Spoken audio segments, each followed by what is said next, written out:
Started here this evening. Good evening, everyone, and welcome to this evening's TPAF event. I'm Christy Michaud, Executive Director and TPAF Co-Chair. I'm glad to see so many people out this evening for this really important topic, this topic of bullying. Tonight's presentation will be wonderful. Our administrators had an opportunity to engage in the no bully system work today with our guests. We'll introduce those guests to you shortly. But in just a moment, I'm going to actually turn the microphone over to our Director of Pupil Personnel Services, and she'll go ahead and make some introductions. But first, I want to make sure that I have an opportunity to thank people who are here this evening. Our TPAF Co-Chair, Sandy Allaire, and Director. Our TPAF Co-Chair and School Board Member, Sarah McAmer, thank you for being here. Our School Board Chair, Susan Sherman, thank you for being here. Our Vice Chair, Brian Boyle, thank you so much for being here this evening. Do we have any other board members that have joined us this evening?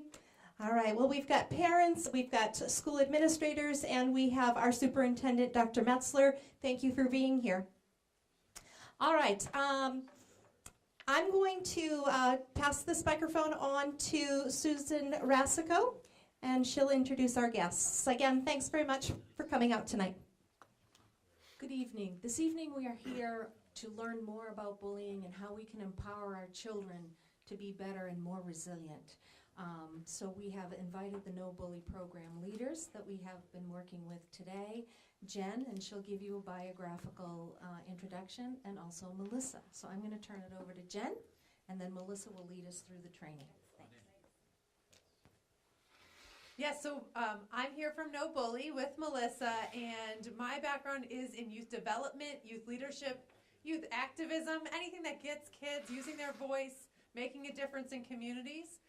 That layers really, really nicely into ending bullying, because we're helping kids learn how to be upstanders and to connect with others. We have a team that's based all over the country, and so if we come up with any questions today that our team, Melissa and I, can't answer, we'll reach out to folks with expertise in all different areas to answer those questions for you. And Melissa's going to be the primary presenter tonight, so I'm going to hand it over to her. Thanks, Jen. Hi, everyone. Thank you so much for coming out and being here. We're so thrilled to be partnering with your schools on delivering this important program, the No Bully System. My name is Melissa Schultz. I'm from New York. Don't hold it against me, please. My heart is actually in New Hampshire, and I wish I lived here full time, maybe someday. But, a part of what I do, I'm a corporate trainer and facilitator, so I've traveled all over the country and the world training, and one of the trainings I do is harassment prevention for adults in corporations. But the hardest job I have ever had in the world isn't my corporate job or the one that even pays me a paycheck. It's being a parent. So I'm a mom too, and I can relate to all of the challenges that we as parents face. In fact, we know from a ton of research that bullying is one of the biggest challenges our children face. And while many of us, who here as a young person either witnessed bullying or was bullied themselves or was a bully or exhibited bully behaviors at some point in your childhood? Okay, so quite a few of us, the majority of us either witnessed it or were on the target side of it or the bullying side of it. And we know also from research that it has lasting effects, which is why this is an issue that we really want to focus on. And again, kudos to all of the parents in the room who are a part of this district, because your district is taking this so seriously and wanting to do something and has engaged the No Bully system. So let's talk a little bit about what No Bully is. It's a nonprofit organization in San Francisco. It's been around for 15 years now. We have great success in many schools across the country. And what can you expect from today's session? Well, the biggest thing that we're going to ask from the parents is your partnership. So there are a couple things you should note. One, today was our very first day here in the school district. So the teachers, your children's teachers, haven't even seen this content yet. But we thought this was a great opportunity to give you all, so the parents are getting a sneak peek on this prior to even the school administration getting it. So please be patient with us as we roll this out. This is a 2-year contract. We're going to be partnering with your schools for the next 2 years and doing a lot of trainings in the schools. But again, we want you as parents to really help us bring this program to life. And everyone should have a little cheat sheet that you'll get to take home with you.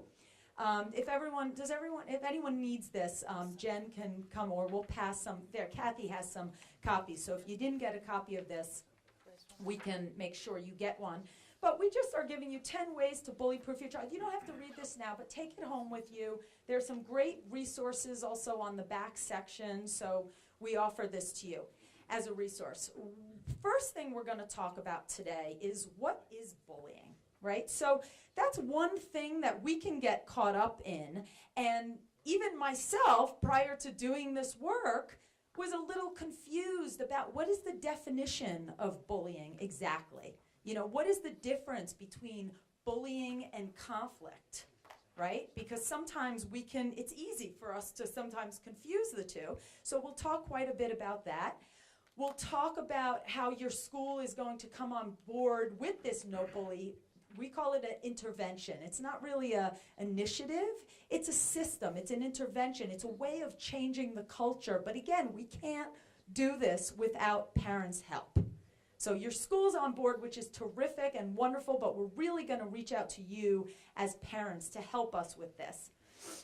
And then, of course, you know, we want all of the children deserve a safe place where they can come and learn. So our biggest objective is to eradicate bullying from schools. And we've seen this happen. We have over 90% success rate across the board. So we know it can happen here, especially after spending the day with your administration. And can we give the administration here a big round of applause for everything that they do to take this so seriously, and their passion was really contagious for Jen and I today. You know, we don't see such wonderful partners every school that we visit. So you are in such good hands here, and we're thrilled to see that.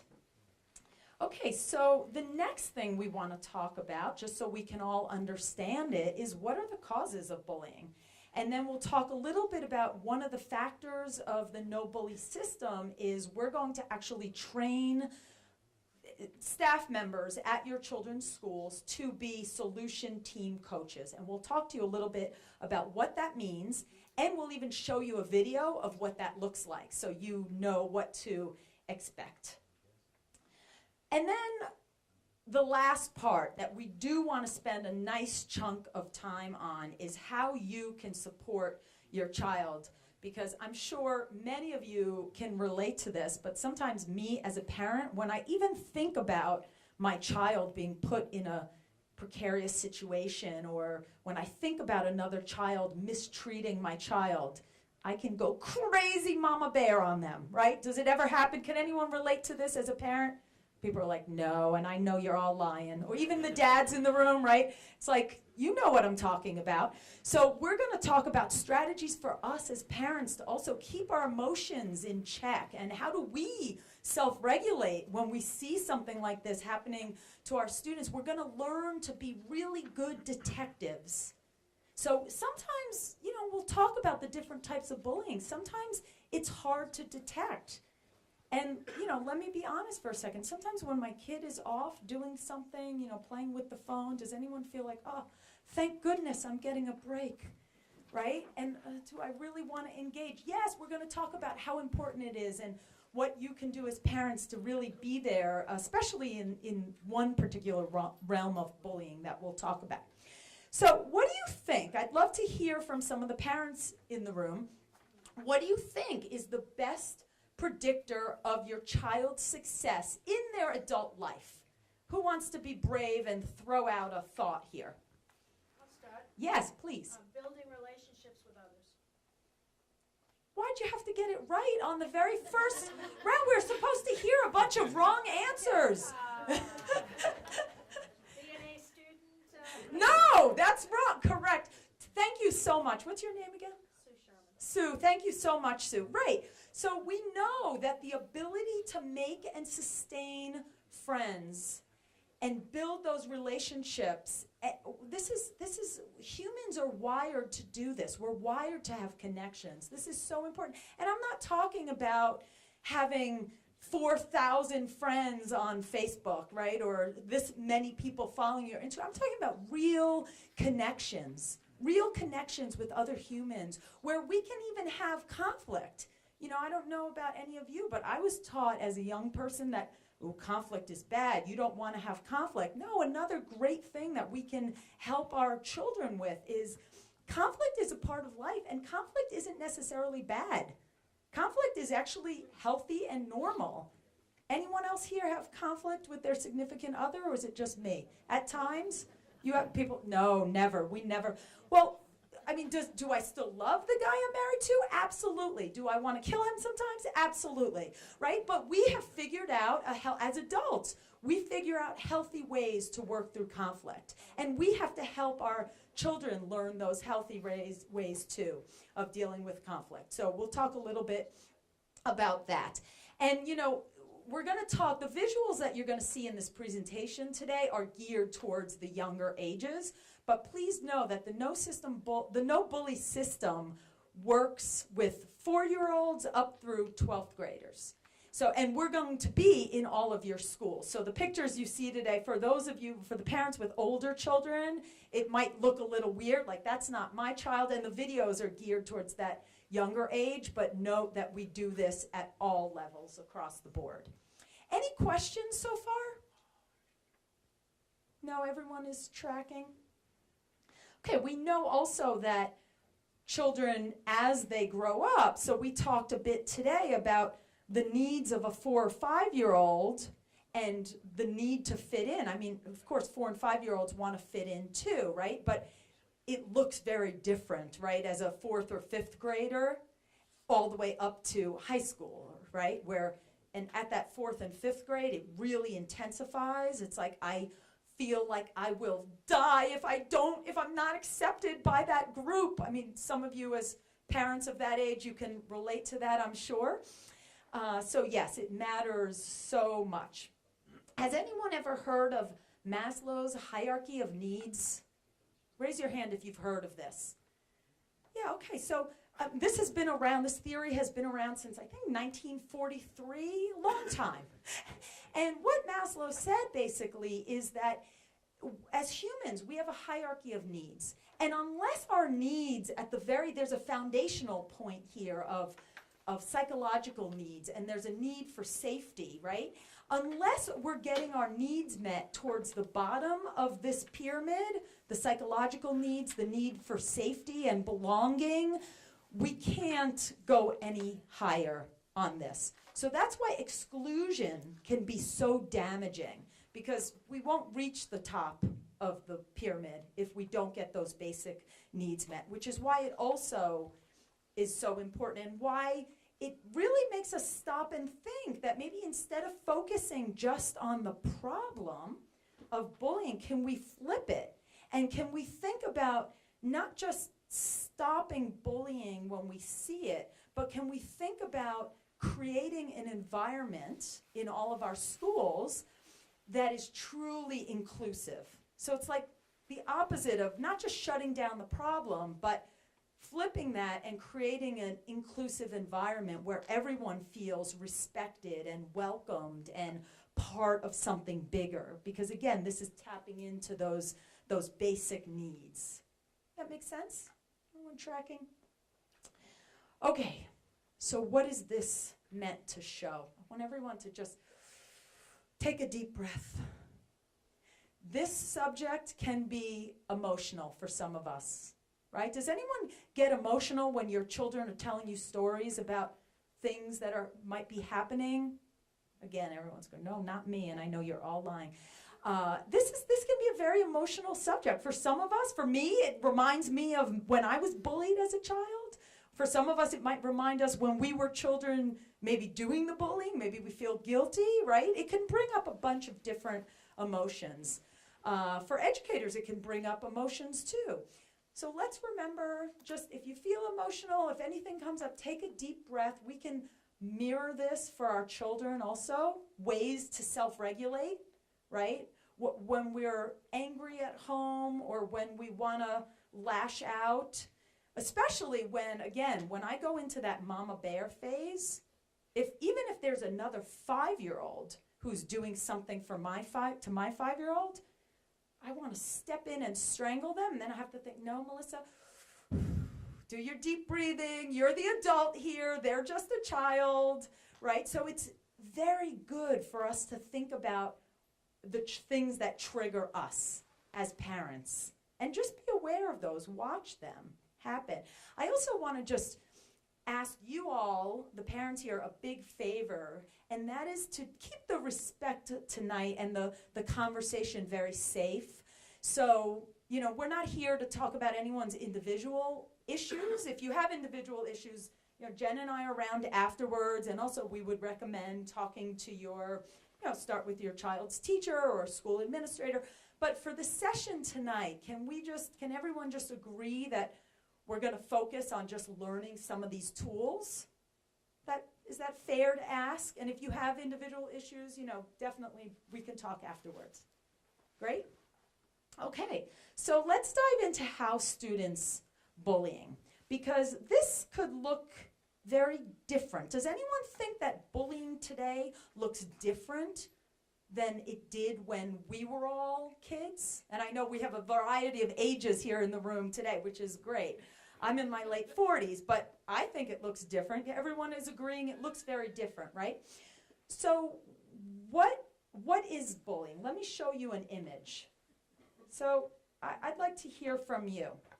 Is this bullying? Looking at this image, just in your own head, and anyone want to call out, is this bullying? I hear a yes.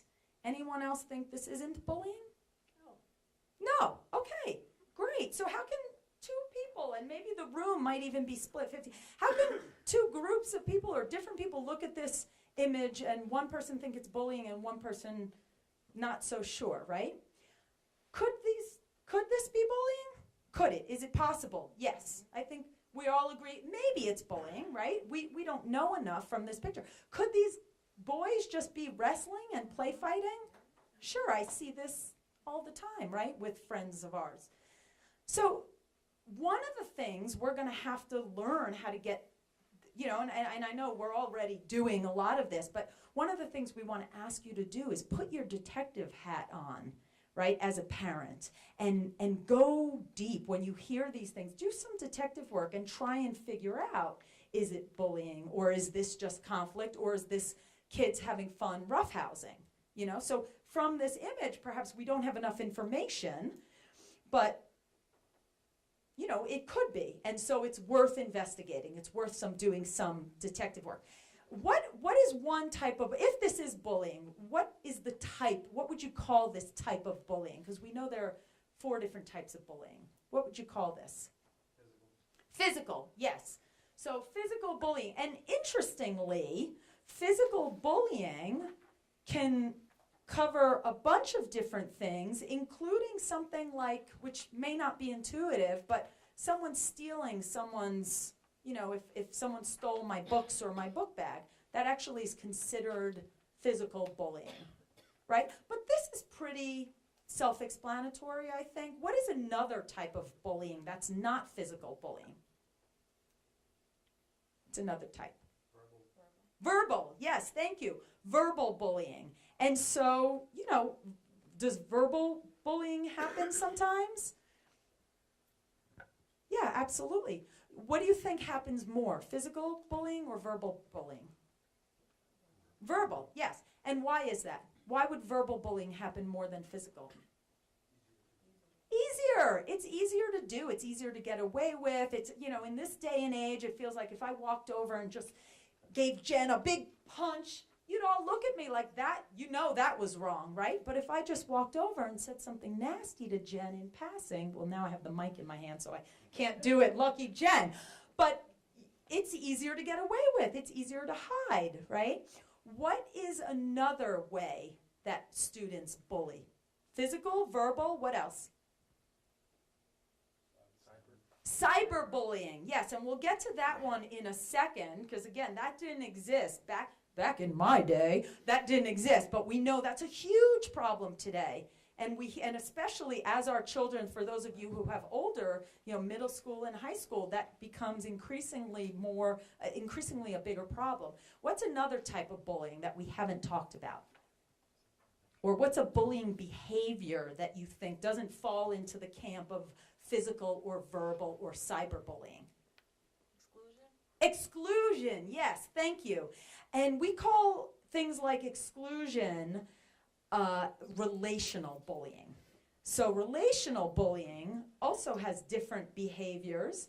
And relational bullying, it could be exclusion. It could even be spreading rumors, right? So the target doesn't actually hear it, but her or his peers hear it, right? So we call this relational bullying. But typically bullying, and the law in New Hampshire is a little bit different. Typically bullying, there needs to be a power differential, and it's typically a repeated behavior.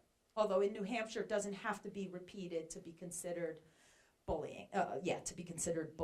So let's talk also about cyberbullying. Now, even in states that say bullying has to be repeated to be considered bullying, cyberbullying, if you post something once, multiple people are going to see it, talking about social media for a second. So cyberbullying, again, that's also why it's so dangerous in this day and age. And one of the resources we want to point out to you, and this is on, has anyone heard of commonsensemedia.org? Any parents going to their website? Yeah, okay, a couple. So commonsensemedia.org is probably the best resource. They have a ton of great information on cyberbullying and ratings, and also check out their website when you have a chance. It's a really great resource. It also can help you figure out if there are apps that your kids are using that you're not familiar with. It kind of has a summary. So that's one of my favorite places to learn. And there's always something new, right? So I'm on Facebook. My niece looks at me like, you're such an old lady. You're on Facebook. That's so 5 years ago. There's always some new social media site that our kids getting on. We also know that children sometimes will have an account that they, yeah, Mom, you want to see my social media? Here it is. And then they have another account that they've created that you have no idea they've created. So these are the things that are good to have conversations with our young people about, just so we can get a better handle on what's happening. Jen, did you have some things you wanted to add about cyberbullying? And just a couple of other options would be thinking about what role you want to play and be really strategic with whoever you're co-parenting with, making sure you're on the same page about how much screen time are your kids getting, get some recommendations for appropriate screen time, be really clear about which websites to be on. And this is K-12, so even at the high school level, you have a huge role in what your young people are doing online and helping them build positive digital citizenship. So you can go on the Academy of Pediatrics now has screen time recommendations that go K-12. They also have a website that connects you to looking at making contracts with your kids around how much screen time they're going to use or which sites they'll be on and how you're going to navigate that. Those things can be really helpful as we work with what can be really positive elements of technology, but kids need so much help because they are made to be fairly addictive and fairly to suck you in, right? That's the point of them. They sell more advertisement. They allow you to create more amazing things online by staying online longer. So the more you can do to keep a handle on it, the better. I do like the American Academy of Pediatrics contracts. I think there's sort of a rabbit hole you'll go down of seeing what you want to do, but that plus commonsensemedia.org should get you started. Excellent, thanks. So what is bullying really about? Let's spend some time on that. Bullying is really about power over another person, right? That's what it comes down to. So for the target, it becomes, how can I get my power back, right? So for anyone who's being bullied, we want them to be able to step up, to have a voice. And for the bully, we want to think about, if a bully is doing it because they want that power and respect, how can we help them gain power and respect without targeting and bullying another child? So that's the hard challenge in front of us. Does anyone want to throw out a thought on the difference between bullying and conflict? Anyone want to throw out what you think the difference is? Start with conflict. Who wants to tell me what is conflict? How would you define conflict to someone who, I don't know what that word means. How do you define conflict? People are disagreeing with one another, but it's a disagreement where one doesn't feel that the other is more powerful or has the upper hand. Brilliant. Again, someone throws out the correct answer on the very first try. Thank you. Yes, it's a there's typically an equal power position, and we don't agree on something. So Jen and I might be working on a project together. Well, I think we should do it this way. Well, I think we should do it this way. Okay, that's conflict. So we can have a healthy discussion about that and figure out how we can both get our goals met, right? Maybe we got to compromise. Maybe we'll do it my way this time and your way next time. When does conflict, though, turn into bullying? Well, for me, a conflict, there's a effort on both sides to resolve the conflict. With bullying, in my humble opinion, there is no resolution. There is no I'm willing to kind of thing. Right.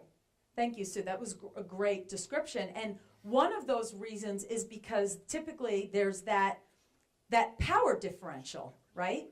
So if you see any of those behaviors that we talked about for cyberbullying, verbal bullying, physical bullying, and even the relational bullying, like ignoring someone, then that's bullying. And typically bullying is also a repeated pattern. Right? And sometimes, and we see this a lot, and as a parent, I hate to think about my child being on the receiving end, but I also hate to think about my child being in the role of the bully. And we know that for a lot of children, when they're bullied, they do at some point cross over. Because I don't want to be on the targeted side of that. I want to be on the receiving. So that's also interesting to note as parents, because it forces me now to keep an open mind about my own child, and to, again, we're going to think about putting on our detective hats and figuring out when our children tell us about one of these things, how do we navigate, what happened in that situation, and how do we get to the bottom of it and help our children develop empathy. And that's also what the no bully system looks at. Let me just add to that. I keep standing in front of the projector, but we want to be careful. This is very loaded language, and that's not really real, right? We don't have a whole group of little villains running through the school building, right? And we want to make sure we watch our language and make sure we don't end up talking about young people in a way that isn't acknowledging that this is a set of developmental milestones young people are going through as they try to figure out how to be in society with other people. Little kids, middle school kids, high school kids are all going through a set of milestones where they practice grouping and friendships and disagreement, and sometimes they veer into this space that becomes painful for each other. And so we have to be really careful about making sure we're giving them the structure and the safe space to experiment and the support when they get a bit off track. So I want to make sure that we get there. The other thing that we mentioned was that conflict is different than bullying. It's not about, the definition isn't about the response or what happens after. The conflict is about what the argument actually looks like. And conflict can be very, very serious. You can have physical assault that is a conflict, right? So be sure to understand that just because your school says, nope, it's not a bullying situation, and you might have thought it was, we're going to handle it as a conflict, that really shows you just a different strategy to help you resolve it. We know it's okay to have kids face-to-face with mediation to help resolve conflict. where it's not quite as appropriate to do that in a bullying situation because it may re-traumatize the child who's being bullied. So our response is different based on what our detective hats tell us is actually happening. And so you're going to have a responsive school. It's just that the response will be maybe different than what you expect, and the terminology leads you in a different to expect different things. So if you're confused, if you disagree, have conversations with your administrators about how they've made these determinations so you really do understand all the evidence, and you bring what you know about the situation to the table so you can have a really good educated discussion about it. And I think that's just really important. These are not little villains.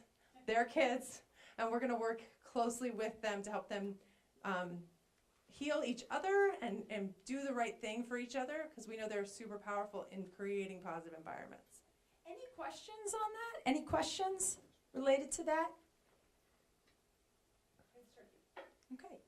So think back to your school days. I think almost every hand went up of what we saw back then as young people, or what happened to us, or what we saw, what happened.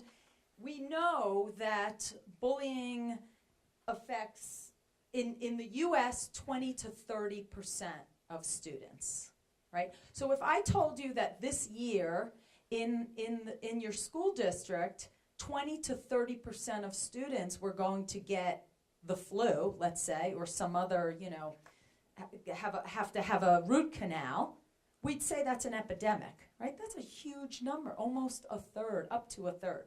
And these numbers have been figured out by UNICEF. They do a lot of research on this, and the numbers vary globally. But in the U.S., 20 to 30%, so huge numbers of children affected.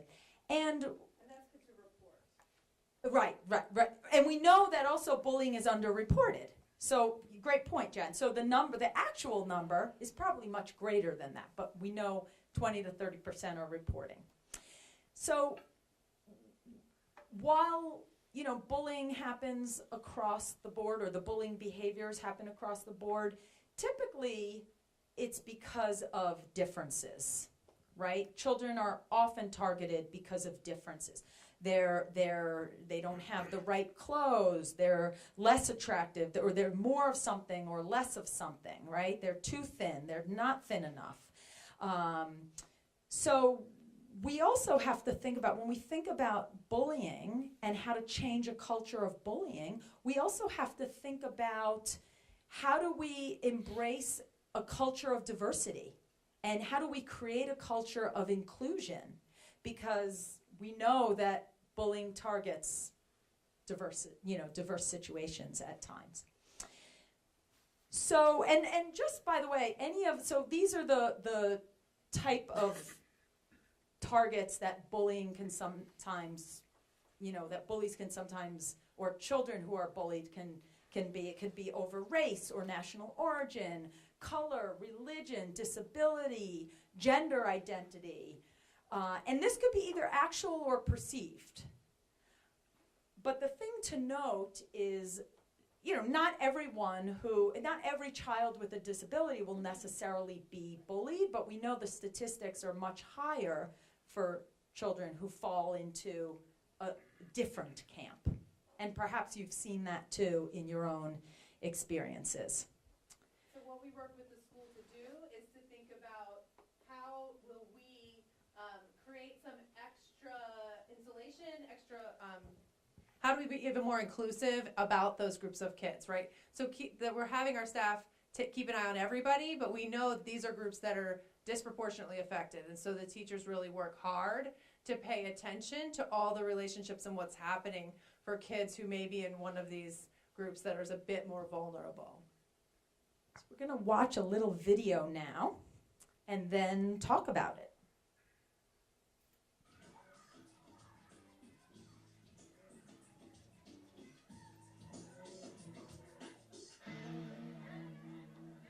Sometimes people think that guys are big-time bullies, but girls can just be the same, just using gossip. There were some friends at school that I was friends with for a while, and on the last day of school, they kind of ganged up on me and started calling me mean names like, "You look silly, and I'll bet you that no one will have a crush on you just because of your race. They were taking their fingers and like going, I'm Chinese, I'm Brittany and stuff. And when I got home, I got an email that said everyone hates me and no one wants to talk to me or be my friend. And people at school are talking about you and they say that your race is going low. And it was kind of surprising that I was friends with them for a while and then they start saying these really mean things like they wouldn't want to be friends with someone that was half Chinese. Well, I actually kind of cried for a while because it was kind of sad that I was friends with them and then they'd turn around and stab me in the back like that.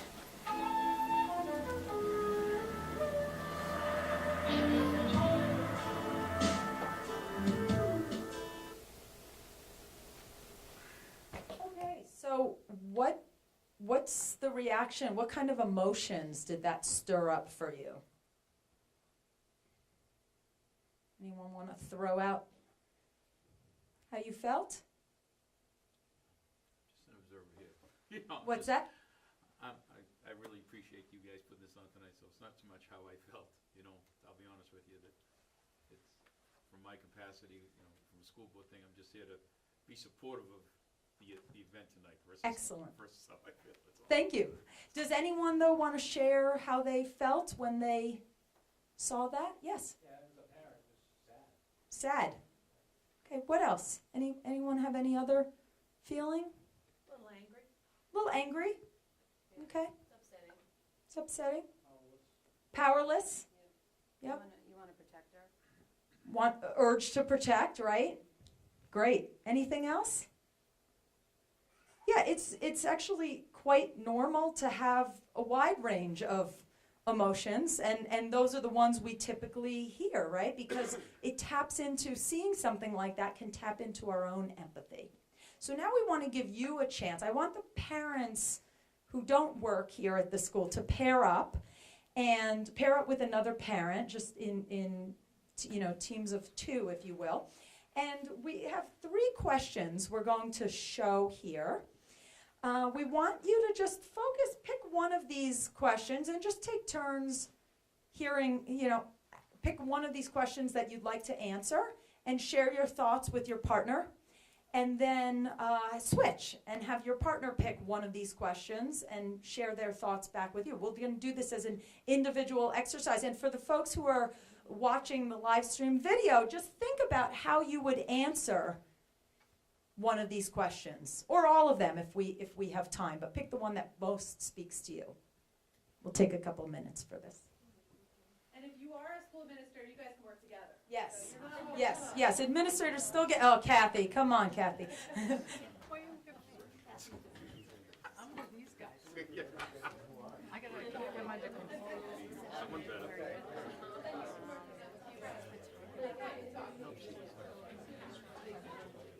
Yes, please. You guys look confused. No. Oh, yeah, long day. All right, good. Okay.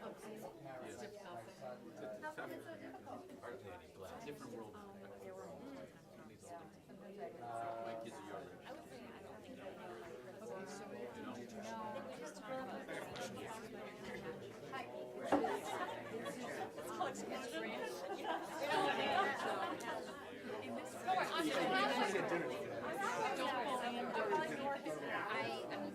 Certainly not bullying that I'm aware.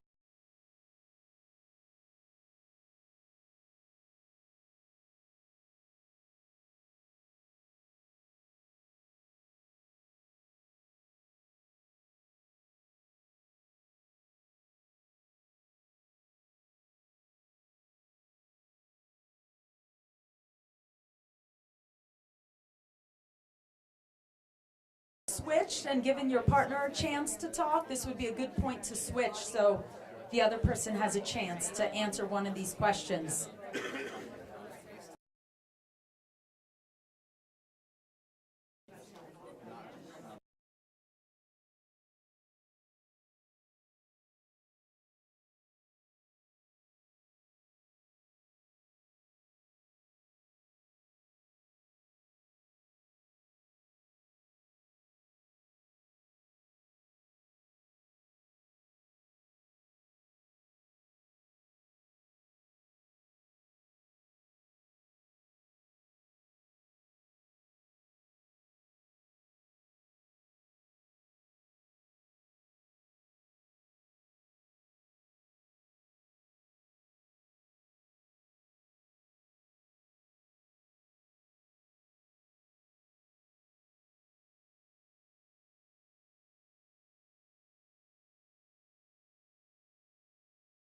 Take another 10 seconds to wrap up your conversation.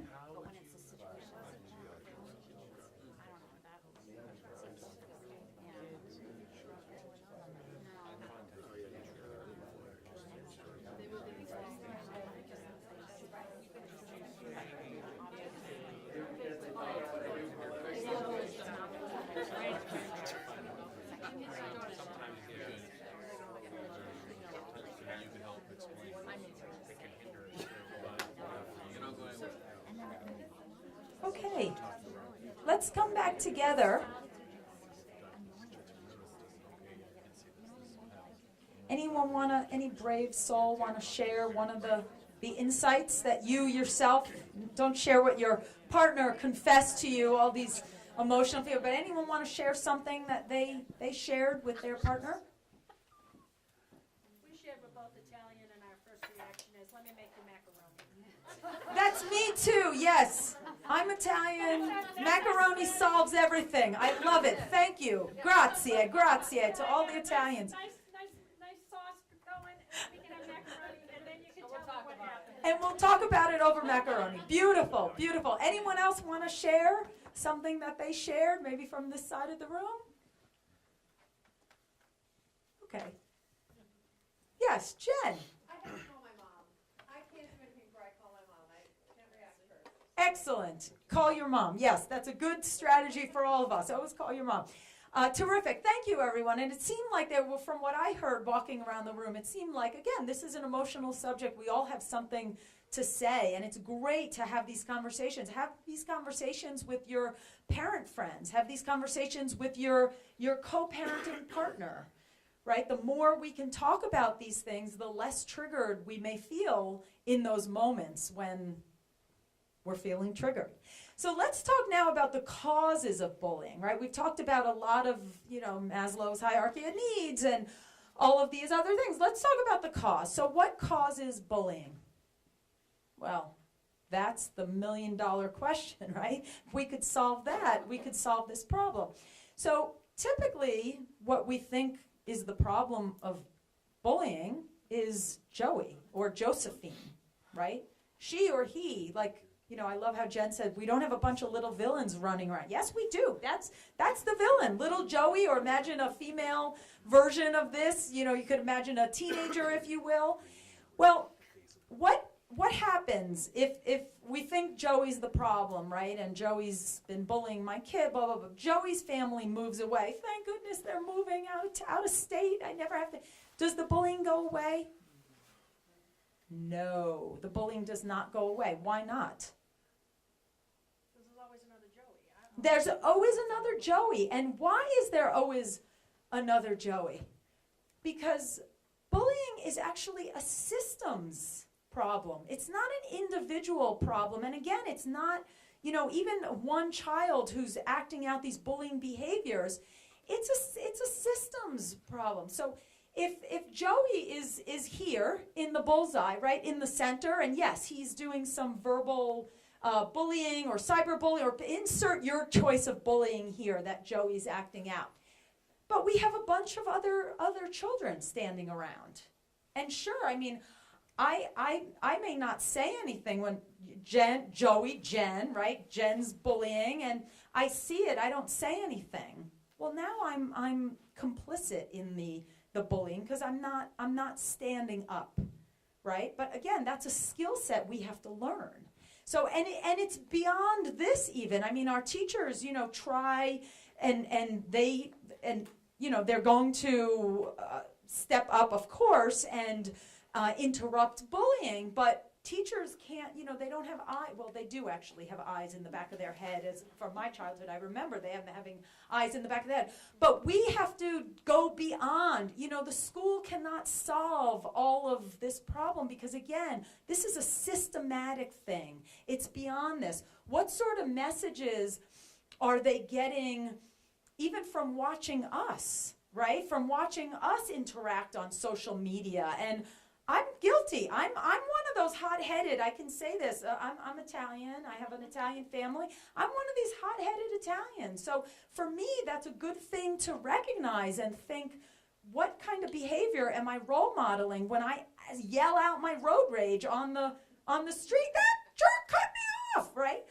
It's a way that our children learn, get messages about or they, you know, acting out the positive, taking the high road in those situations. You're modeling something for your young person, right? And even beyond that, from a culture perspective, even broader than what we can do at home. Think about the messages that children get in films and games, and you know, they're bombarded. We're all bombarded with messaging all day long, and a lot of it is not positive. This is the other reason why we love commonsensemedia.org, the nonprofit who looks at that and can help us decipher, you know, movies. What movies have potentially damaging messages that maybe we don't want our young people seeing? That makes sense. Anything to add, Jen? The only thing to say is that this sounds a little helpless, the way that you framed it, and it's actually not. There's a good message here in that if it's not one child or one individual's challenge, we have all of these opportunities to build in interventions. And that's what the No Bully model does in a really good way, adding on what your schools are already doing. I've seen some amazing work on creating a positive social climate in these schools just in the day we've been here. This district is well on its way to building up some amazing strategies to end bullying already. What we do is we really practice with how to help teachers teach kids and you to teach kids how to stand up. We practice with teachers how to stand up for any kind of disrespect that you might notice. And we're going to encourage you to do the same at home. So how do you figure out how to focus on some of the positive aspects of your culture and community and build those out so kids get a really strong roadmap to become upstanders and positive community members? Which also leads us to what happens when we punish little Joey or Josephine or Jen or whatever we want to call the person exhibiting these bullying behaviors. What happens when we punish typically? From research, does the bullying go away when we punish that student?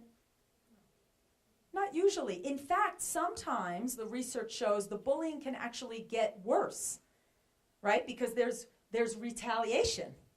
So now that I've been sent to the principal's office because you tattled on me, now I'm going to come back even, you know, now I'm angry about that. So, And Joey gets stuck. Joey doesn't learn any other better way of Joey's looking for power and respect, and we're not giving Joey any tools to do that. And so he's sent to the principal office, and he comes back out, he might do it, might wind up there again. This doesn't mean that there aren't consequences, right? So there's a big difference, and there will be consequences for that behavior, but we also feel the need to give Joey some other tools, right? Because it's our mission to change the behavior. So how does the no bully system work? Well, the first thing, and we've talked a little bit about these, but the school's going to join up and build a culture of diversity. Again, you are 10 steps ahead of many other schools in that your school, all 7 schools in the district, are already doing much of this, right? There are some great initiatives in place. And again, we're practicing these skills of every staff member interrupting any sort of disrespectful behavior. So, Jen, I saw what you did to Don. Looked like you were intending to hurt him. At our school, we practice kindness. We don't do that. End of story. But interrupted. Behavior we see, interrupted. Don't need to make a big deal of it. Interrupt, interrupt, interrupt, interrupt. That's one of the things we're all going to start doing more of. So that's level 2. Then there's something, level 3, we call solution team. And a solution team, we're going to show you a video. That's probably the best way to explain this. But basically what a solution team is, and we're going to be training some solution team coaches at each of your schools. And these are used for those cases that get a little, you know, they're pretty serious, more serious bullying cases. So a solution team coach, who would be a staff member at your child's school, would run a solution team, and we would get the person exhibiting the bullying behavior to join that team, as well as some of the the bully, allies, the bully part followers, thank you.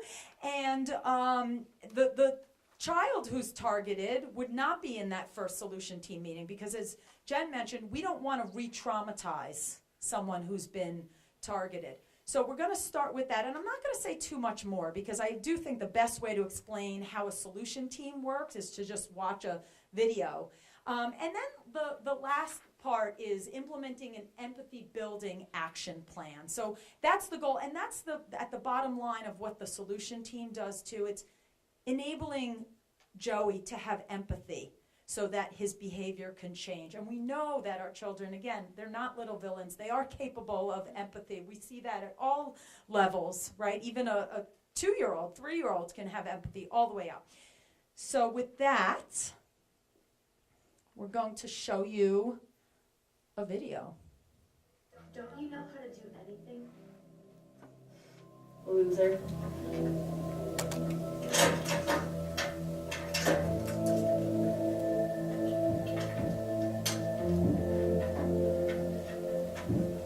Dumbass. Sarah, can you tell me what's going on?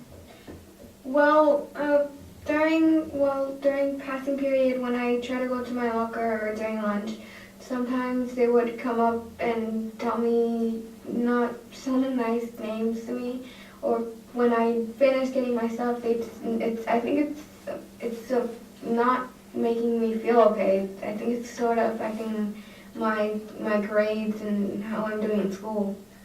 You know, Sarah, I'm hearing a lot of sadness in your voice as you're telling me this. And, a student like you who's working really hard shouldn't really feel that they have to go through this.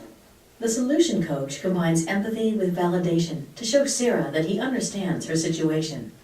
The first thing I want to do is ask you, do you feel safe? I don't want to be physically abused at school. I don't want that.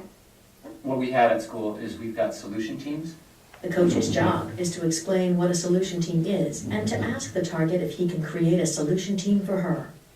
And we found these to be incredibly powerful, 100% effective, and it's because we use your peers and we form a team to help try to solve your situation.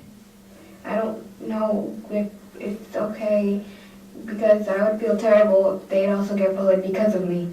I don't want anyone else feeling the same way I do right now. Okay. And the big thing and why this usually is very effective and it usually doesn't go off into other people being bullied by these same people is because anyone that's involved with the solution team is we basically tell them that they are not in trouble and that they're really there to be part of the team because they have in their power the opportunity to actually help one of their fellow peers out. Well, I guess it wouldn't hurt to try. Okay. And the first thing that I'm going to do is I'm going to convene the solution team, and so I'm going to pick some members. And I'd like your opinion on who might be some good people to have on that team. Right after I meet with them, I will touch base with you and let you know how it's going, okay? Okay. All right, thank you. All right, guys, thanks for coming in. First off, you are not in trouble. I know that's the first thing on your mind. But instead, you're called here because you guys all have in your power the ability to help solve one of your peers' really difficult problems. All right. I'll just let you know that Sarah, she's really having a difficult time right now. All she wants to do is come to school, learn, do the best that she can. And she's not feeling safe, she's not feeling comfortable, and she's feeling extremely sad. Here are a couple of things that are happening to her right now. She's on her way to class, she's getting books knocked out of her hand, she's getting her hair pulled, people are making fun of her, and they're also, they're giving her crazy messages. Guys, we've all been on the wrong end of, bad comments. So how does this make us feel? She probably feels like she has no one to lean on, and she can't, she feels alone. Okay. Maybe she feels hated or not welcomed. Okay. You've identified exactly her sentiments, things that she shared with me. I mean, she's kind of deserved everything she's gotten. Because in math class, she's constantly asking the teacher for problems to redo. Like, did you not learn anything? Yeah. Well, you know what, guys? We all have different levels of ability. And I think it's important for us to, take into consideration that others are different. So what could you do or not do to change the situation? You could, help her with homework, say nice things, or even just say hi. Okay, I like that. I can help her out with math. Perfect. As you know, we are a team here, so what I want to do is I want to make sure that we get the most out of this team. What are some great qualities that teams have? Come together as a team, because like I said, you guys are here for a special purpose, and you're all together in this. And as a team, you guys have made some fantastic suggestions. So let's all go out, test these out, and we'll check back with you in about a week. Thanks. Hi, Sarah. How's it going? Pretty good, actually. It's been better. Alex has been walking me home, and John has been helping me with math and other subjects as well. Okay, great. It makes me feel better to know that someone actually cares about me. That is really good to hear, and I'm glad things are getting better. I still have 2 more solution teams to run, and I plan on inviting you to the 3rd one. How's that sound? Good. Okay, great. I'm going to check up with you again next week, and hope you have a good week. I'll see you then. So, just want to ask you, what have you guys been doing to help change the situation for Sarah? I've been kind of talking to her at lunch and inviting her into some of the activities that me and my friends do. Okay. I've been walking her home into her classes when she looks like she needs someone to talk to. I said hi to her in the locker room. Wow. I think even things like that really make a big difference. You guys have definitely been doing something, because she has reported to me that she's feeling a lot better. So we got to keep this up. We're going to check up with you guys in about a week, but otherwise, good job. Remember, we're sticking together as a team. And to use reflection to deepen this lesson in applied empathy. Thank you all for being here. This is our 3rd solution team meeting, and we've invited Sarah to take part in this process.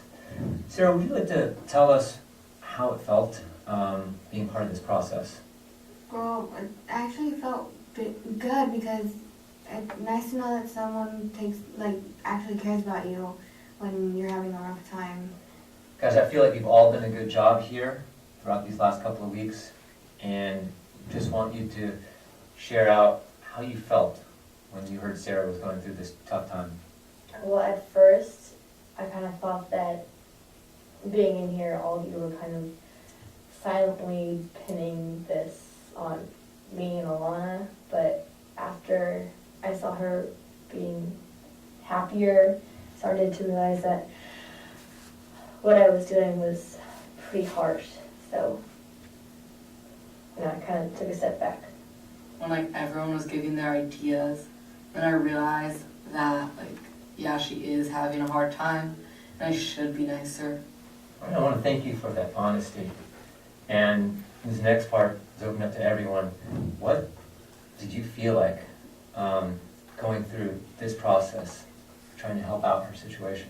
It felt pretty good to know that you're helping someone when they're in need and when they're hurt inside.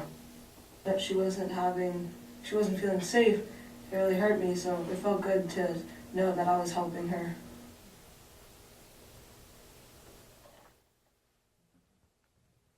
Okay, I'm sure that will bring up some questions. Anyone have questions about that? I do. Yes. So the teacher, I'm assuming, or the counselor Yes. that's working in the group, do we put into place is the parent, Sarah's parent, aware that she's going to meet with the coach? Yes, so typically we would, first you have to get the person's permission. So you saw in this, and sorry, the question for the folks on the video stream is, are the parents aware? Would this little girl's parents be aware? Yes, the answer is yes. So the first thing the coach would do, the solution team coach, would get her permission to run the solution team. And sometimes children are resistant because they're fearful of retaliation, but they typically will reach a point sooner than I would have thought also, where they say, okay, yes, I just need this to stop. I'm willing to try anything. And the coach would also say, this is the short, abridged version of the video, but yes, we would say, okay, we're going to call your parents and let them know that this is happening. Great question. Any other questions? why do you think we invite and it doesn't, this is a perfect case scenario where we invited the target to come and join. Typically the target will join in that third session. Why do you think we invited her to the third session but not the first two? And why invite her at all, the target? I think it gives the coach an understanding, basically a general barometer of the atmosphere, how they perceive the target, any possible conflict that could be rising up from it, and it enables them to control it from the get-go, and I like the fact that it holds everyone accountable for that Yes. well-being. Yes, it holds everyone accountable, and it gives the target, by inviting the target to come to that last session and hear how, these kids see the empathy in the room, gives the target her power, his power back. So that's one of the important pieces. And again, we wouldn't want them there in the beginning because it would re-traumatize and maybe it would cause that person exhibiting the bullying behavior to be super defensive. As it was, you saw a little bit of defensiveness there, right? But she backed off, and we typically see that. We have great success with these. Any other questions about this? Yeah, sorry. A couple questions. Yes, please. So in this example, the girl that was being mean was included in the group. Yes. Is that intended or? Yes. Okay, and just let me ask my second. Does this happen during school hours or after school or? Two great questions. The first is the kid who was doing the bullying is invited to that solution team meeting. Was that intentional? Absolutely. So why do you think it's important that the bully be there?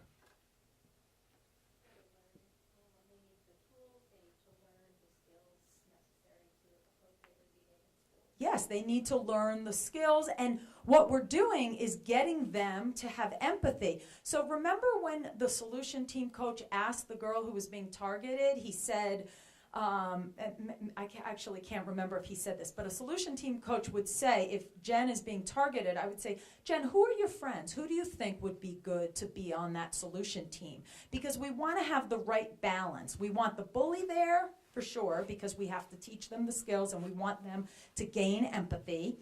We would have the bully followers there. So if I'm the bully and these two are my friends, I want them there, right? Because they're likely, even though I might have been doing the brunt of the bullying, they're typically coming along, right?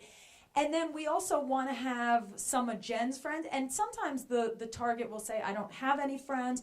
Then we'll say, well, who are the kids who always do the right things? We want to have students there who are going to be the ones like you saw. I mean, this is a real life scenario. This is how it plays out, where someone will give the right answers. And again, the bully in that sense learns learns empathy and learns that skill set. And what was your second question? When does it happen? When does it happen? Another great question. Yeah, typically we like these to happen during the school day. You can't get a great sense from this, but these solution team meetings are super short. So this would not be an hour out of your kid's day. The first one is max maybe 15 minutes.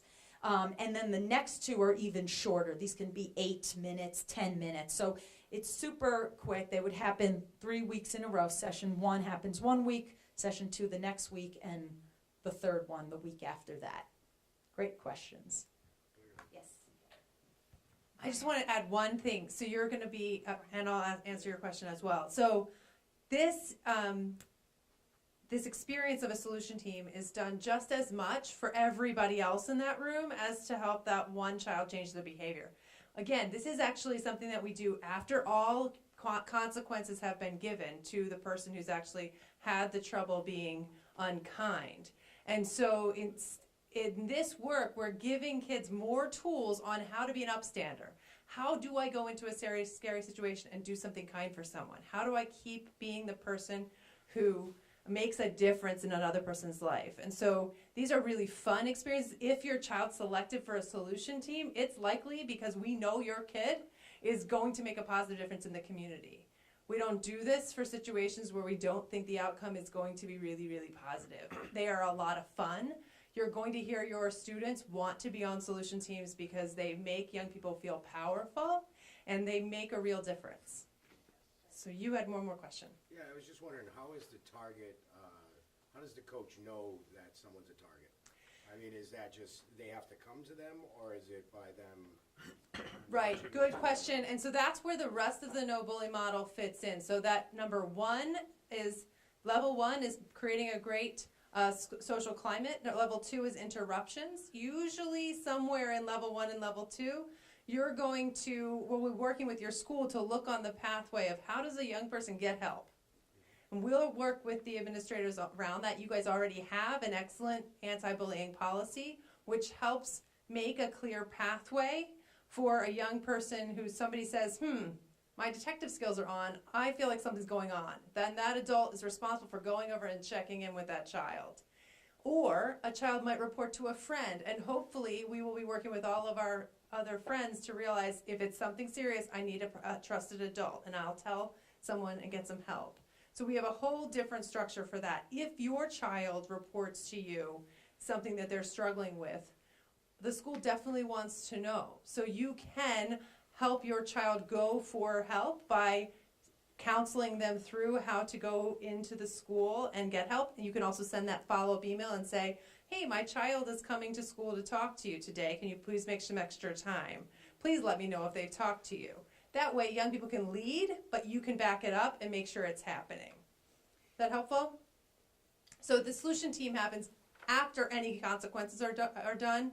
So we definitely have already identified that there's a situation where have our eyes on the target. There may be other counseling happening. That's all still exists, and we want it to still exist. Are there any confidentiality rules for these students that?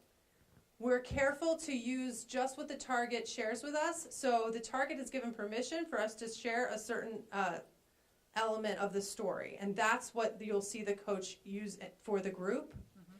There's also an acknowledgement that if we're secret about bullying, we're colluding with the bullying, right? We don't want to keep this hidden. We actually want people to know what's happening so they can support. We're not asking the group to spread it all over the school. There's an understanding that probably everybody already knows because they're kids. And if they don't, you do talk to the group about, okay, what do you think that this young person would want you to share about this group? Likely they'll come up with things like, that we do good things to help each other, right? At the high school level, it's a little bit more nuanced and you can have more deeper conversations about that.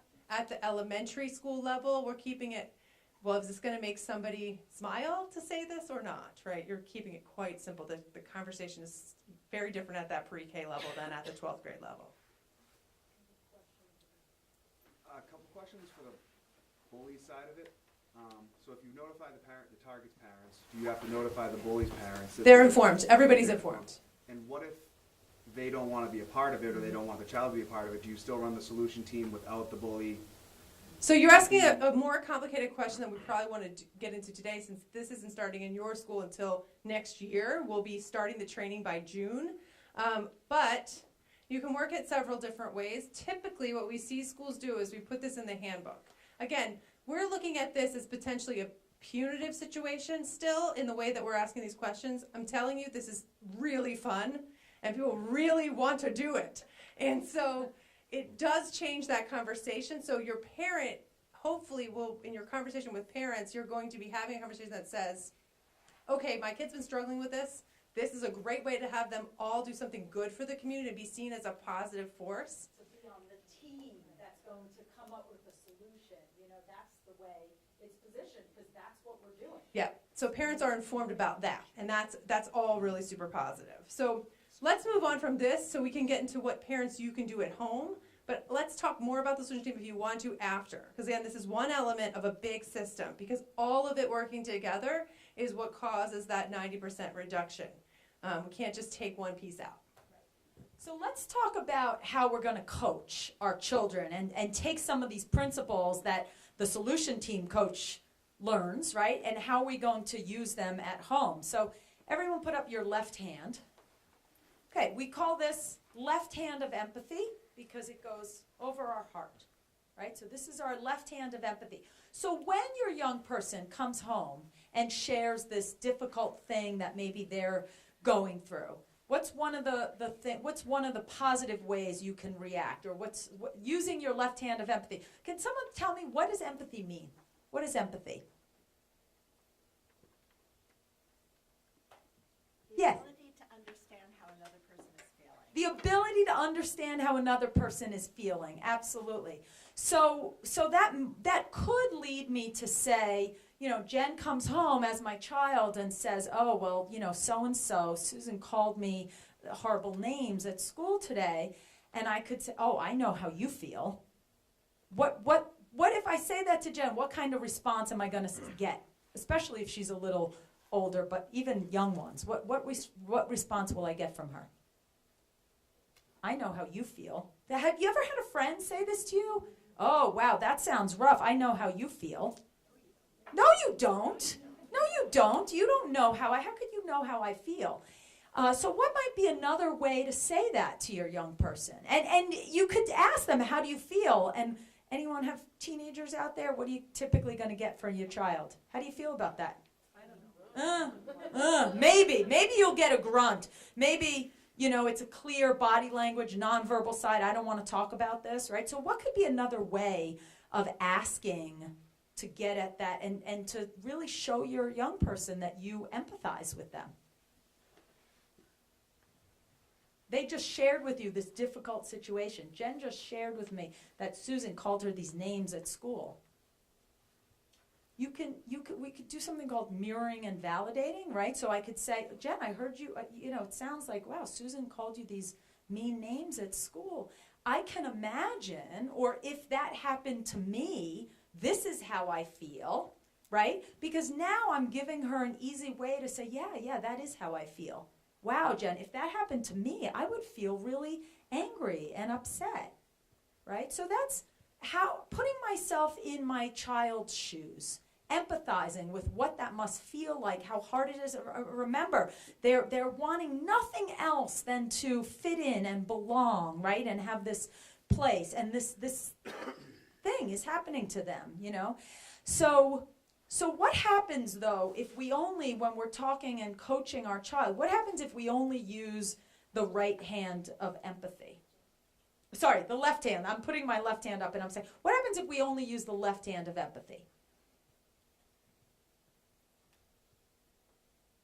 Everything, gentle, oh gosh, I'm so sorry, right?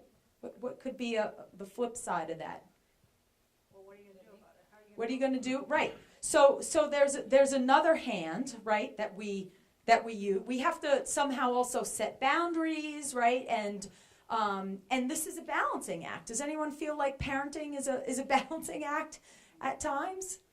Right? It's like balancing these two elements. You want to say more about the left and right hand? Sorry. I'm doing the slides and tripping on this. Left hand of empathy is where you're eliciting the emotions. Remember, every time you've heard one of those coaches talk in the solution team, they brought up empathy first, because we're building a skill. So we're identifying emotions. We're helping people share what their experience is. The right hand of action is where you strategize. It's where you figure out what the plan is. As parents, when a young person comes to you with an emotion, most of us jump right to that right hand of action. We skip empathy altogether because, one, we know how to fix everything, right? We have a really long list, and if we can just give you the answer, it'll be done, and I can go back to making my lovely dinner. That was delicious. Yes. So that's where we would want to be thinking. There's more clicks here than I thought. The other thing that you want to remember here is to take that breath, because this stuff's super emotional, and if we are really good at using our left hand of empathy and our right hand of action, our young person will be able to take their power back or strategize on how to stop behaviors you're hearing about if your child's stuck in the role of the bully, right? You're going to be able to work with them to hear what is possible for them, and that's what we want to get. We want to hear what they think they can do and work in a plan that keeps them safe and helps them take ownership of their own experience. That is a really hard thing to do, and one that we all need practice with. So one great tool for us is some belly breathing or breathing in general. We talked about breathing already once, but let's all together do a very simple and fun exercise for the folks on the video stream. You can do this with us too. So place your hands on your belly and slowly blow. And I know if you're at home right now, you're going to look a little ridiculous doing this, but work with me, please. Put your hands on your belly. Slowly blow all the air out through your mouth. You notice that your hands slightly move in. And then inhale through your nose. And as you do this, let your belly expand. So your whole abdomen area gets filled with breath.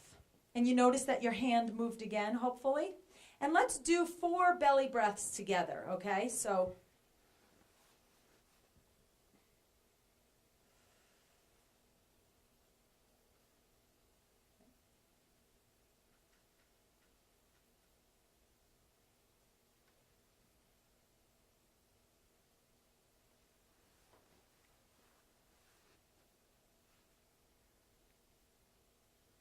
okay, so what do you notice? Let your breathing now return. You can go back to normal breathing that we don't even think about.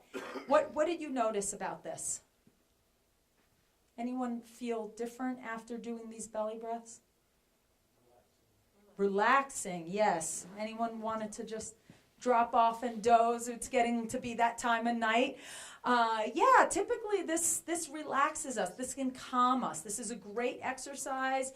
You know, my daughter sometimes reminds me of doing this when she can see I'm getting heated on something. So this is a great skill for all of us. And, you know, what do we know about how we often say that we're the weather systems in our families, right? So our feelings are contagious, right? Anyone else have trouble getting kids out the door in the morning, or is it just me? Right? In my house, it's like I can be the calmest person when I first wake, but at that moment, right, it's so stressful and we can get dysregulated and a little, you know, worked up, and we're role modeling those how to handle those situations, how we self-regulate. It's contagious, right? So how do we think about ways that we can introduce some of these skills to our children and role model really great self-regulation in our own homes. Now we'd like to do some scenarios. Okay, so again, I'm going to ask you to partner up with your partner, the same person that you worked with last time around. And so administrators can work together on this too and play along with us. We're going to do 4 different scenarios, and the folks on the phone, just read these. We'll do them one at a time. Just read through the scenario and then talk amongst yourselves for a minute. For the folks at home, you can think about how you would respond to this, how you would coach. In the first case, we want to know how you would coach your son through this example. Using, thank you, the left hand of empathy and the right hand of action. So think about that. Have that as your filter when you're reading through each of these. Don't want to just empathize or just go straight to action.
You are ready.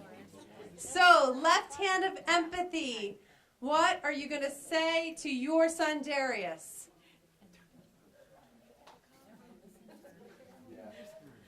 So you're on the right track. What did you say? Never listen to me again? No.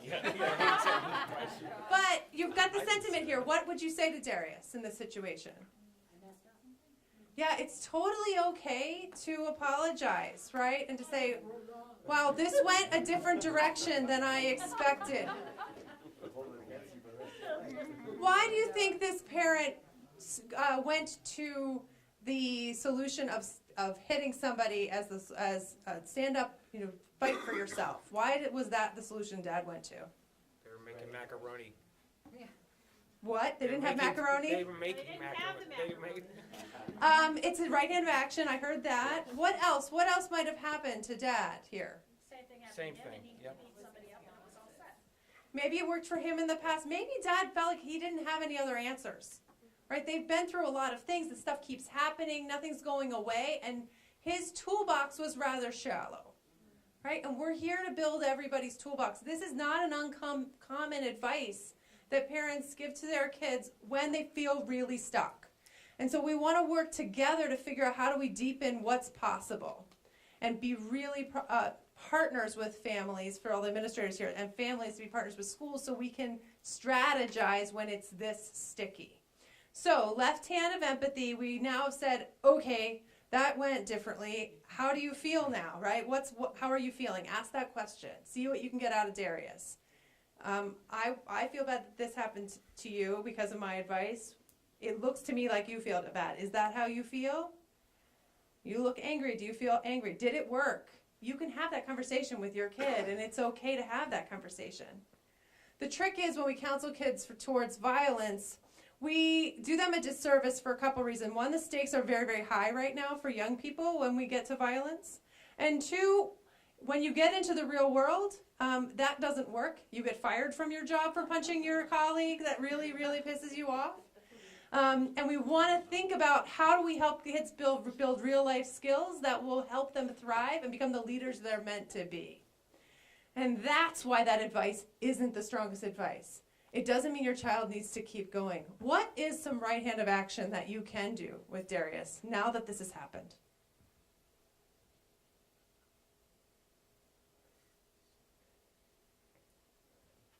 I'm not going to answer all of you. Let's go. All right, we have two people who have now signed off. Who else wants to share some ideas? I would say you could possibly sign them up for martial arts training and channel that energy in a positive direction. So, well, we've got to go through the consequences now, right? But we can think about new things to do. You're talking about future ways to develop skills, absolutely. And then make sure the whole story gets told to the school, right? So now we know that Darius is in trouble, but perhaps the school doesn't have the whole picture. And so work with Darius to figure out how does the whole story get told to the school so the school can maybe be able to keep an eye on things for the future, right? That would be some other options. And now we'll go to Brittany. Let's try working with Brittany. We're going to just group think this because we're running short on time. Brittany spends more and more time on Facebook and barely talks to you. Today in tears, she shows you her friend Michelle's wall in which she lists people that suck. Your daughter's name is at the top of the list. You tell Brittany to end her friendship with Michelle. She replies she cannot give up Michelle because then she would not have any friends. She begs you not to tell anyone. Left hand of empathy, right hand of action. What are you going to do?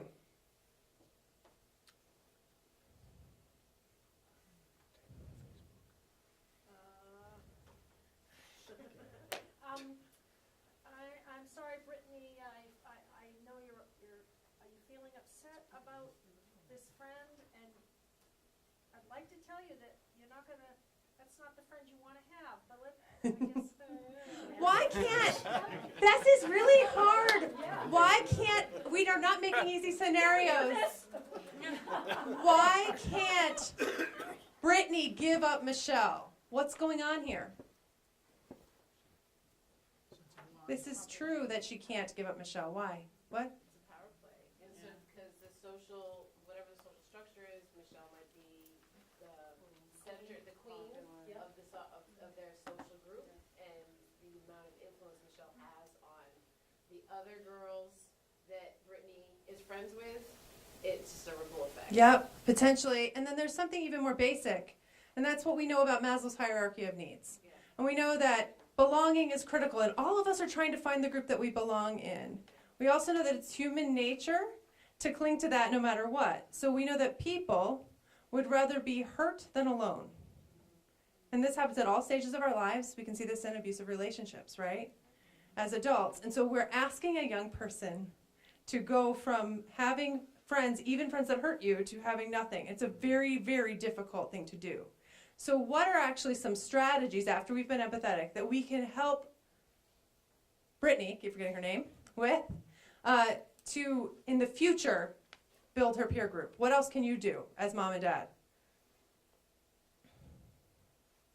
Doesn't deal with this exact situation, but what helps Brittany down the road so we have more flexibility? Tapping into her other interests and getting her involved in other clubs and sports. Yep, out of school time activities, clubs and sports. Your house can be playgroup house, be creative here. Go to your faith-based institution and get involved with other kids in that space. And I think cut back on that Facebook. They don't need to be on that at all. Monitor the Facebook. And now this isn't Brittany's problem that this happened, but what would you not do to Michelle here as a very angry parent? Get on Facebook and say, And Michelle, say some nasty things. How tempting, right? You can take her down. No, that's bullying a child, people, okay? We're going to keep our hands behind her back, but you may be able to work to get that down. And we do want to take that down if possible. If you have a relationship that is civil with Michelle's mom, it's not a bad idea to give her a call and say, hey, I think our kids are having a little trouble. Can you work with Michelle to take this down? That may escalate. You want to keep it as positive as possible because she's also dealing with this, right? Left hand of empathy. Remember, Michelle's a mom too, and Michelle's mom is a mom too, and she's working on this. I don't know if that's a great plan, just because she begs you not to tell anybody, so then you lose some trust in her if you go ahead and call mommy.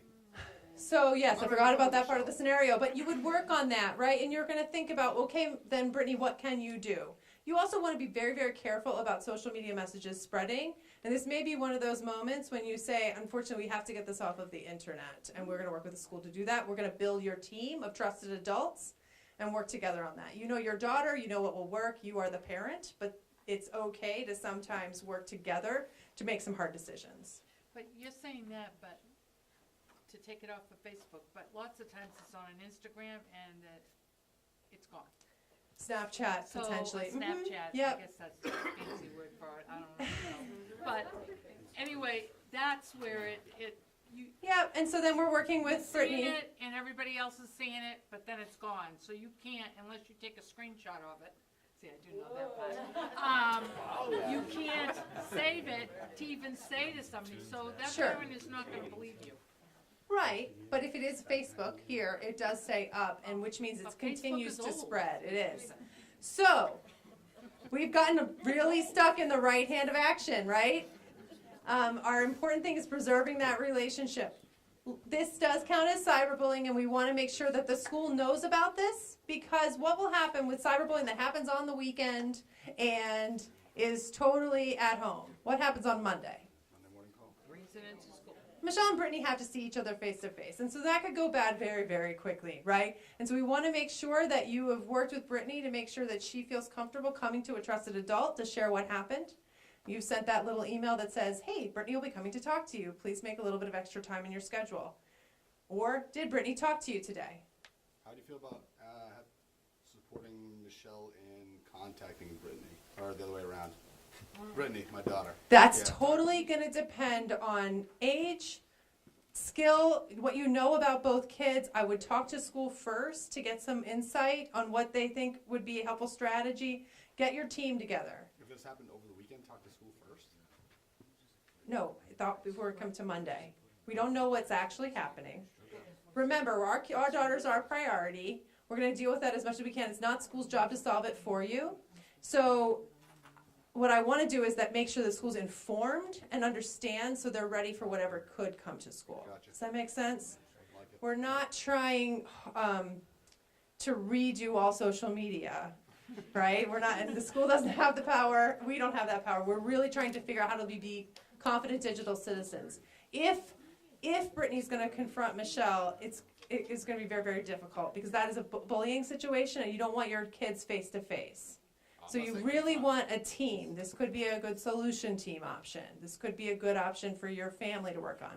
You could not like confrontation, like in a negative way, but kind of teach them how to have like adult.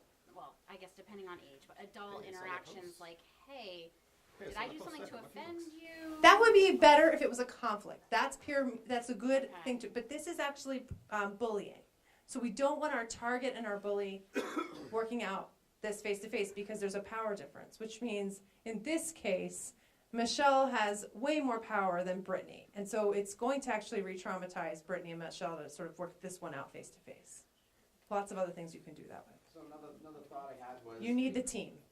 If your daughter's begging you not to contact Michelle, your other option, if it's something that's on Facebook, you can report that to law enforcement. No, you can just report it to Facebook as hate speech.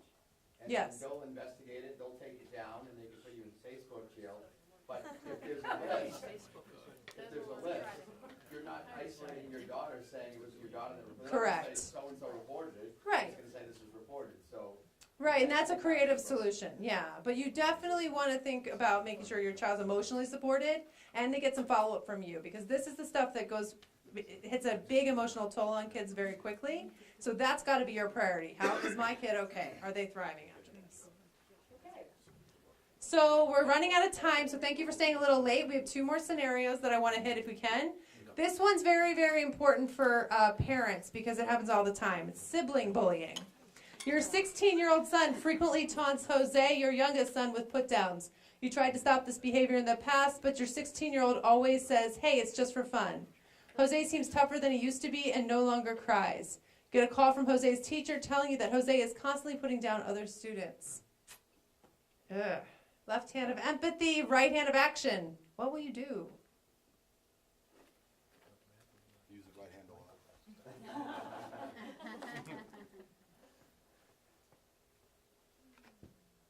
First, who's your team here? You are in this situation. It's going to be incredibly difficult for you to see this with objective eyes. Who's going to help you? My mom is helping me. Yes, maybe your mom. Maybe your mom's a little too close to it. They're right inside it, but maybe your mom. Who else? Friend of yours, a neighbor. Yep, friend, neighbor. Scout leader. Scout leader, religious organization that you're close to, religious leader. This is an awesome opportunity to use that. I don't know, my work, it was called EAP. The 3 counseling sessions you get with work, and you never know what to use those for. This is it, guys. This is a quick solution, gives you some great strategies. Call those people up and get some help and support for whatever you're feeling about what's going on with your kids. This is incredibly common, and you can work together. You can also get together with a family counselor to work on this stuff as this builds and as you figure out what's going on. Left hand of empathy. What are you going to do in the moment after you kind of get your support?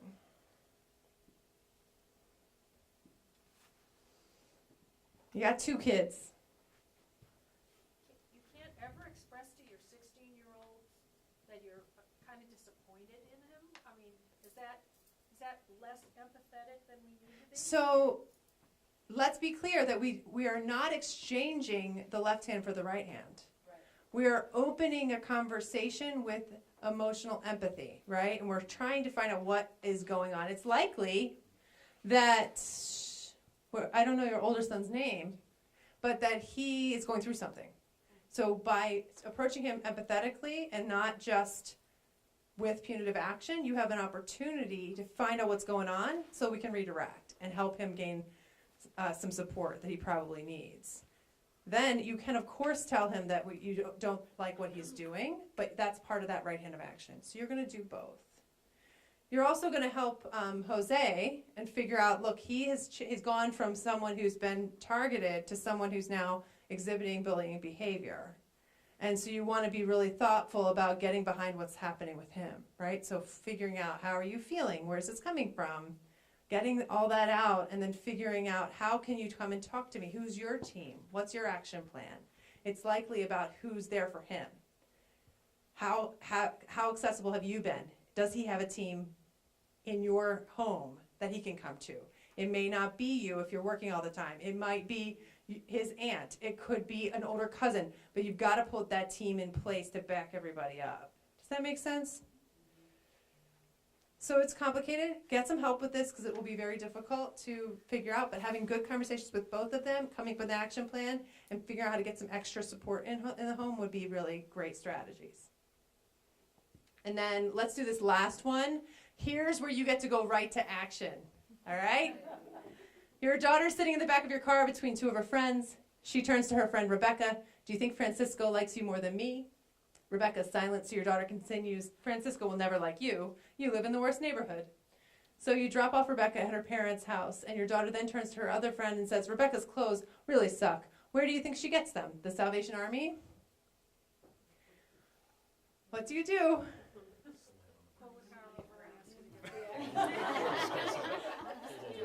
We stop that car, right? This is our place to be the interrupter. We're modeling how do we be an upstander. And maybe later we get to have a nice empathetic conversation with our daughter, but first we need to model for her friend, for anybody else in the car, this is unacceptable behavior, and we got to redirect. Okay, so that's first. Then later you're going to find out what's going on. And it's good if you have a good relationship to whoever's friend just got dropped off to let them know what else is happening. So we get a community working on these challenging relationships between kids because they're always messy. Kids are practicing and experimenting. Why wouldn't you say something after the first comment? Oh, no, you would. Hopefully we'd never get this far. Or with the friend who said something. You're welcome to stop your car wherever you want to stop your car. Yeah. This is a good point. The earlier you interrupt, the easier this gets. The more we can see, the quicker we can resolve it. So at an early point, we say, hey, that sounded unkind to me. What are you doing over there? You can kind of knock it off. We never get to the stage 2 of this problem. And we de-escalate it and everybody goes home happy, right? So that's what we're really trying to do is keep the pro-social behaviors growing and the antisocial behaviors decreasing. Does that make sense? Mm-hmm. And it's a crazy balance because we're sort of in and out of our kids' lives in different ways. Working hard at it. We're really working hard to create a partnership across the community, both at school, in community organizations, and among parents, so we can be strategic together, so kids really feel like they have a united team. At the school level, we're working on social vision statements where we're all picturing the same slogan, right? It's like, I talk about Walt Disney making the castle first at Walt Disney World. So everybody knows where they're headed together. At school, we're going to have a Walt Disney World phrase, right? It's going to be, how do we want to treat each other? You're going to be asked to give input onto it. The staff will be asked, as will the students. And you're going to collectively create that phrase that helps everybody understand where we're heading as a community. I would invite parents to do the same thing. Parent slogans are super powerful. And you'll remember them your whole lives. How many of you had a parent slogan with a curse word in it as a kid? I did. I remember it, okay? But you can have lots of them. Be brave, be kind. There's millions of options, but Bob Dylan had one for his children, and he's pretty cool. So maybe we could all add it. So your school is going to work really hard. I'm just going to take it home if that's okay with you. To build the social visions. Can you click that? I don't know what is next in that slide. To build that social vision statement, to start interruptions, and then the solution team. None of that is happening really fast. We just got here today. It'll take a little while to get it off the ground. You've had a sneak peek, and so you can listen for it. And you can then become that partner that is engaged in all of the opportunities that your school's bringing to you. In the meantime, you have important work to do no matter what age your child is. Those of you who have middle and high school students, it can sometimes feel like you are not important to them. Research shows you are vitally important to them. So you are a vital partner in your child's life from the time they're a baby till, hey, I am 41 years old and call my mother daily. So promote your child's friendships. Use your child, urge your child to value and respect all students. You can keep going. I don't know where this is going. These are all great things you can do. Use the resources in your handout, and I think that's really going to be critical. I love commonsensemedia.org. I like the top tips on the front because they're basic and things you can implement. Let us know if you have questions, but the no bully approach really focuses on building citizens and helping young people take action in their lives that will lead them to be leaders later, and help them take over community organizations, community work that's really going to make amazing things happen. Thanks for your time. Thank you so much, everyone. We loved your engagement, and again, we're so grateful for you as great partners to your schools. There's an evaluation coming around, so it helps us if you can fill that out, and you can leave it face down on your table. And everyone have a wonderful night. Get home safely, and feel free. We're around for at least a few more minutes. If you have any questions or want to talk one-on-one, head on over, and we're here. Does anybody else need an evaluation? That is Just a few close.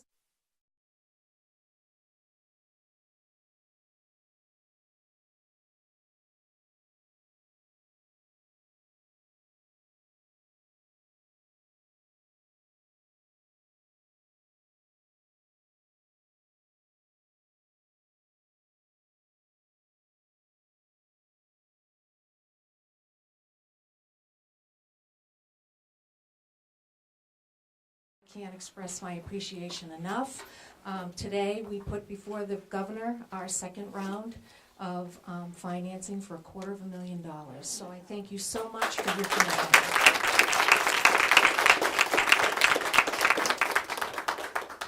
Thank you, Melissa and Jen, for being with us tonight and for sharing more information with our parents this evening. As you heard, our schools are already doing great things, and we feel confident that combined with the work of No Bully System, that we'll do even better. So we look forward to our continued work with both you, Melissa, and Jen. And we can't do it alone. So we need your support, parents. We need your involvement. So stay tuned for more information to come home about the No Bully System, and share your ideas with us. So thanks again for coming. Thanks for people who were watching from home. Thanks to our administrators for being here tonight as well. Take care, everybody. Have a good night.